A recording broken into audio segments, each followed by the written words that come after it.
Hi there, I'm the Reverend Danny Crosby, a Unitarian minister serving congregations in Altrincham and in Urmston, in the northwest of England. And I offer this devotion as a balm for the heart, for the mind, for the spirit, and for the soul. And it's titled A Labour of Love. Dedication, it's what you need. I love ministering to the communities that I serve. It truly is a labour of love. What I love the most is that they don't expect perfection from either myself or one another. As I so often say, we are the church or we are the chapel, we are the community where everything goes wrong. Now, despite this, and maybe because of this, we are a place of dedication, of welcome, of acceptance, but most of all, a place of love. I think sometimes people are a little surprised by the informality. I hope that they sense the care and the concern, and I believe that they do. I hope they feel the warmth and the friendliness, the acceptance. I will always remember something that Margaret Derbyshire, a member from the Urmston congregation who died sadly during the pandemic, what she said to me when she'd been coming for a couple of years. I remember her saying, "This is a church like no other church I have ever been to, but I like it. It's how it should be." She said it with a smile. You know, she came to us pretty much by mistake. She'd gone somewhere else and didn't feel welcomed really. But somebody suggested coming to us, and instantly she felt the warmth of the place, the acceptance and the welcome. And she stayed because, as she said, it's what she'd been looking for all her life. And what a life. What a lovely woman. Nothing works perfectly. Something always seems to go wrong. I don't think we've ever had a Sunday where everything has gone smoothly, or there's not been some seeming disaster at some point during the week. We are perfectly imperfect communities. We truly are. The things we get wrong, our mistakes, aren't the most important part of us, though. What matters more is what is at the heart of us. What matters the most is kindness and compassion. This is what I have witnessed and what I continue to witness more and more over the years I'm here. And I felt it so powerfully these last few weeks. It's touched me in those places that really count. There is such love and deep dedication in these two communities. People show their love by blessing us with their presence. It's made holy by becoming sanctified by our loving dedication, I would say. What I see is love in action, love alive in common humanity, love in tangible form. Here's a little verse on this that I came across the other day by Susan Carlson. Love in tangible form by Susan Carlson. Looking at the overflowing cup, seeing from another perspective, witnessing life in all its fullness, we share from a place of hope and dedication and put our love into tangible form. Following this Sunday service in Altrincham, we'll be acknowledging the dedicated service of Martin West to the congregation by unveiling a plaque in his honour at the organ. I'm not going to embarrass him, for Martin's a humble man, by listing all that he's done for the congregation, and actually for the wider Unitarian movement, for free religion really, for the liberal approach to such things. It took me far too long to do so. And most of what he's done has been behind the scenes, as he's done for so many other causes too. He's done so much for so many people, but usually anonymously. And maybe that's how he wants it to stay. Now, there's a similar plaque at the Urmston congregation in honour of Robert Haslam, and he served the congregation there in every sense, really, pretty much everything he did. That plaque reads, "A labour of love." And it seems appropriate as such dedication is most certainly done from love. Now, labour of love is an interesting phrase. I think I first became aware of it in the late 1980s. It was a song by the Scottish group, those two brothers, Hugh and Cry. I'm going to work up my labour of love, or something like that. Anyway, excuse me. But no, that's not the origin of the phrase. The phrase comes from specific translations, actually, from a translation of the Bible, but the King James, the one that's perhaps best known in the English language. And no doubt that specific translation was probably influenced by Shakespeare's "Love's Labour Lost," although that phrase is not used in Shakespeare. The phrase is to be found in two verses, the Colossians and Hebrews, and it's the verse in Hebrews that personally speaks to my heart, to my spirit. From Hebrews 6, verse 10. For God is not unrighteous to forget your work and labour of love, which you shewed towards his name, and that ye have ministered to the saints and do minister. Yeah, that's a labour of love, it really is. For ministry to me is a labour of love. That said, I'm very aware that I'm not the only person who ministers. We as a community of people, both communities, minister as people. And you know, to minister literally means to serve. And I often think to myself, I'd like to remind those ministers of shall we say, a political persuasion. I'm a minister of religion. I need to make that clear. There are other kinds of ministry, aren't there? The ministers of high office, I suppose. I'd like to remind them actually what it means to minister is to serve. The Prime Minister is meant to be the number one servant in the land. He's meant to serve us. I don't know if he knows that. Do any of them? Maybe they ought to remember that. To minister is to serve. A humble servant. Now, I see examples of labours of love, though. People do serve all around. People serving from love. People ministering in their own ways, adding what they can to make the flavour and the substance of the community.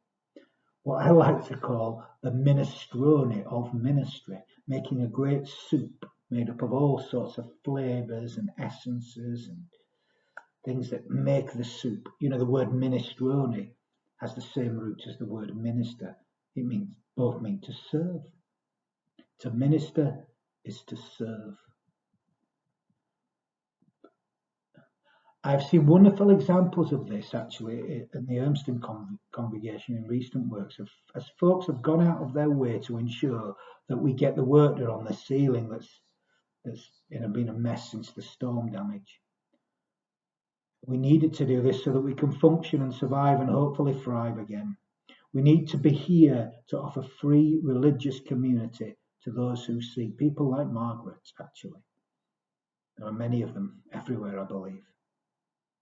I've witnessed this same loving dedication in Altrincham too. I've witnessed so much love and dedication here, especially during lockdown and as we have reopened these last months and ever since, really. I saw it last summer as Gwyneth ensured that we got the wind telephone installed to help those grieving. It's a beautiful place in the garden here, a place to sit, to talk, and to grieve. Or in dear Andrea's insistence on getting those benches installed when we couldn't meet inside so that people could still talk to one another, but outside safely. We're going to dedicate those benches in her memory, and actually on Sunday after we've honoured Martin, there will be a service, a short scattering of her ashes here in the Garden of Remembrance. Her family will be here. Half of them will be taken back to Aberdeen, and half will be here, and there will be a plaque in her honour. She was such a blessing to all of us, to this community, to the wider community here at Sylvan Grove, at Dunham Road, Altrincham. Such a blessing. People give their heart in love in many, many different ways. There are so many labours of love. People dedicate themselves in so many ways and bless life in a multitude of ways. And I've witnessed this for years in the little small schoolroom here at Sylvan Grove, at Dunham Road in Altrincham. That little room has been the home of Alcoholics Anonymous for almost 50 years now. And thanks in no small part to Andrea's efforts during the last 2 years, it now houses 8 meetings a week. The dedicated service, the ministry in its many forms that goes on there has led to the transformation of so many lives. That little building, that humble little space, truly is a temple of love, of dedication, and of transformation. It truly is holy ground. But you don't need to shake off your shoes when you step over the threshold. You just need to come as you are, and you're welcomed in the spirit of love. Dedication is how we show our love through blessing the lives we touch and the places we visit with our loving presence. Places are made holy when we sanctify them with loving dedication. Interesting word, dedication, isn't it? It's one of those words that's kind of changed in its meaning over time, although maybe not. Maybe not. Depends on your angle of vision, I suppose. It comes from an old French word, dedication, which meant consecration of a church or chapel, coming from the Latin word dedicare, meaning to consecrate, to proclaim, to affirm, or to set aside. And it later came to mean to give yourself to a purpose. And I've been thinking about that, both meanings really. To me, it seems that this is what the folk do in the communities that I serve. I witness such dedication. We carry that love into our world. And by the way, that's the purpose of the blessing. I kind of dedicate them at the end of each service, each Sunday, as they leave worship and return back to the world. I bless them. I dedicate them, I feel like, or dedicate us to our task as we go out into the world. For if we live in dedication to love and to life, we begin to bless all life. We begin to make the ground at our feet holy as we consecrate life with our loving presence. Bless wherever we go. Surely that's our purpose here on earth. Surely that's the purpose of places of worship. For me, this is the true meaning of church, a place of transformation, a place where we recognize the sacred uniqueness of ourselves and one another, that we recognize the blessings that we are and the blessings in life, and where we learn to go into the world and bless the world with our sacred uniqueness. For the world awaits our blessing, and my word, does it need it. If we live in dedication to love and to life, we begin to bless all life. We make the ground at our feet holy ground as we consecrate this ground with our loving presence. Like Moses in Exodus, who is told to shake off his shoes, for he's standing on holy ground. He's standing in the presence of I am. Show me where isn't that presence. It's there inside all of us, inside everything, always present in life. We can hear the call of the holy from deep within us and from all around us, and we can bless life with our holy presence. All we have to do is live with dedication, to consecrate the ground at our feet and the people who we meet.